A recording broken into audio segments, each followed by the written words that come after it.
నా ప్రియమైన ధార్మిక సోదర మరియు సోదరీమణులారా, అస్సలాము అలైకుం వరహమతుల్లాహి వబరకాతుహు. మనలో చాలా మంది ఉద్దేశం ఏమిటంటే మస్జిద్కు దగ్గరలో ఇల్లు ఉంటే ఎంతో బాగుంటుంది, ఎందుకంటే నమాజు వేళ్లకు మస్జిద్కు చేరుకోవచ్చని. కానీ వారికి ఈ విషయం తెలియదు, మస్జిద్కు ఎంత దూరంగా ఇల్లు ఉంటే అంత పుణ్యాలు వస్తాయని. దీని గురించి సహీ ముస్లిం హదీసు గ్రంథంలో ఈ విధంగా నకలు చేయబడింది. హజరత్ ఉబయ్ బిన్ కఅబ్ రజియల్లాహు అన్హు కథనం ప్రకారం ఒక వ్యక్తి ఉండేవాడు. నాకు తెలిసినంత వరకు మస్జిద్ నుండి అతని ఇంటికన్నా దూరం ఎవరి ఇల్లు లేదు. అయినా అతను ఒక్క నమాజు కూడా వదిలిపెట్టేవాడు కాదు. అతనితో ఎవరో అన్నారు, బహుశా నేనే అన్నానేమో, ఒక గాడిదను కొనుక్కొని చీకటి పడినప్పుడు ఎండ తీవ్రంగా ఉన్నప్పుడు దానిపై ఎక్కి రావచ్చు కదా అని. దానికతను, నా మస్జిద్ చెంత నుండడం నాకిష్టం లేదండి, నేను దూరం నుండి మస్జిద్కు నడిచి రావడం, తిరిగి మస్జిద్ నుండి ఇంటికి వెళ్లడం నా కర్మల జాబితాలో లిఖించబడాలని నేను కోరుకుంటున్నాను అన్నాడు. అతని మాటలు విని దైవ ప్రవక్త ముహమ్మద్ సల్లల్లాహు అలైహి వసల్లం వారు, నువ్వు కోరుకున్నదంతా అల్లాహ్ నీ ఖాతాలో జమ చేశాడు అని అన్నారు. మస్జిద్కు ఇల్లు ఎంత దూరంగా ఉంటే ఎన్ని అడుగులు పడితే అంత పుణ్యం వస్తుందని ఆ వ్యక్తి ఉద్దేశం. దీని గురించి సహీ ముస్లిం లో మరో చోట ఈ విధంగా నకలు చేయబడింది. హజరత్ అబూ హురైరా రజియల్లాహు అన్హు కథనం ప్రకారం దైవ ప్రవక్త సల్లల్లాహు అలైహి వసల్లం వారు ఈ విధంగా ప్రవచించారు, ఎవరైతే తమ ఇంటి దగ్గర చక్కగా పరిశుద్ధతతో వుజూ లేదా గుసూల్ చేసి అల్లాహ్ విధించిన వీధుల్లో ఏదో ఒక దాన్ని నిర్వర్తించే ఉద్దేశంతో అల్లాహ్ గృహాల్లో ఏదైనా ఒక గృహానికి వెళ్తారు, అంటే మసీదు వెళ్తారు, వారు వేసే అడుగుల్లో ఒక అడుగు వారి వల్ల జరిగిన ఒక పాపాన్ని విడిచిపెడితే మరొక అడుగు ఒక అంతస్తు పెంచుతూ ఉంటుంది. అంటే సోదరులారా, స్వర్గంలో ఒక్కొక్క అంతస్తు పెరుగుదని దీని యొక్క అర్థం.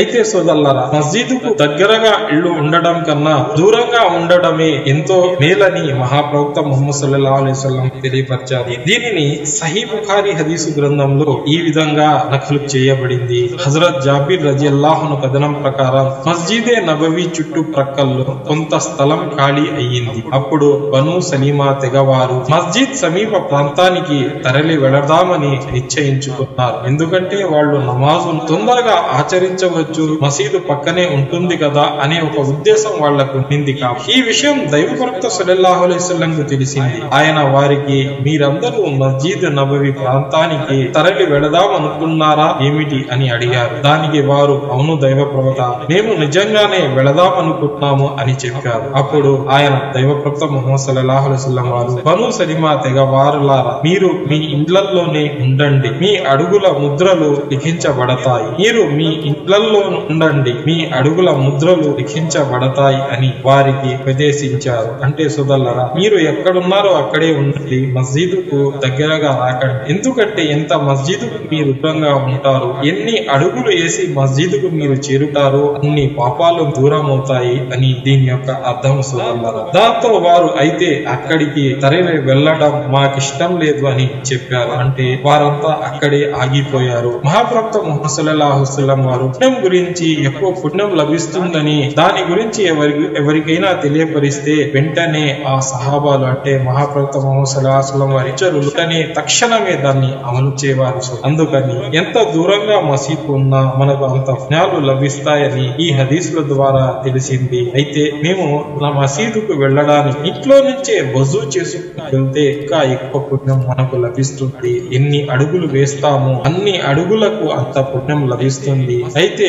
మసీదుకు దరిదాపుల్లోనే ఇల్లులు ఉంటాయి, అయినా కూడా మేము స్కూటర్ల మీద మసీదు వెళ్లిపోతుంటాం. దానికన్నా ఉత్తమమైన పద్ధతి ఏమంటే కాలినడకన నడుచుకుంటూ మసీదుకు వెళ్లిపోతే ఇంకా ఎక్కువ పుణ్యాలు వస్తాయని ముందు చదివిన హదీసులో మనకు తెలిసింది. అయితే మునపటి హదీసులో మనకు తెలిసిన నీతి ఏమిటంటే, మేము ఈ కాలంలో స్కూటర్లని, బైక్లని, కార్లని, సైకిళ్లని వేసుకుని మసీదుకు వచ్చేస్తూ ఉంటాం. దానికన్నా ఉత్తమమైన పద్ధతి ఏమిటంటే మేము కాలి నడకన నడిచి రావడం, అంటే ఇంట్లోని వజూ చేసుకొని మేము మసీదుకు నడిచి వస్తే ఇంకా ఎక్కువ పుణ్యం లభిస్తుందని ఆ హదీసు ద్వారా మనకు తెలిసింది. ఎందుకంటే ఒక సహాబీ మరో సహాబీని, మీరు ఒక గాడిద కొనుక్కొని రావచ్చు కదా మసీదుకు, అంత దూరం నుంచి నడిచి రావడం కన్నా, అంటే లేదు లేదు నాకు గాడిద అవసరం లేదు, నేను ఎన్ని అడుగులు వేస్తాను అన్ని తప్పులు క్షమించబడతాయి కదా, అందుకోసం నేను నడిచే వెళ్తాను అని అన్నారు. సోదరులారా, దీన్ని బట్టి మనకు అర్థమైంది ఏంటంటే మేము ఇళ్లలో వజూ చేసుకుని శుద్ధంగా నడిచి మసీదుకు వెళ్లడం వల్ల ఎక్కువ పుణ్యాలు లభిస్తాయి, స్వర్గంలో ఇంకా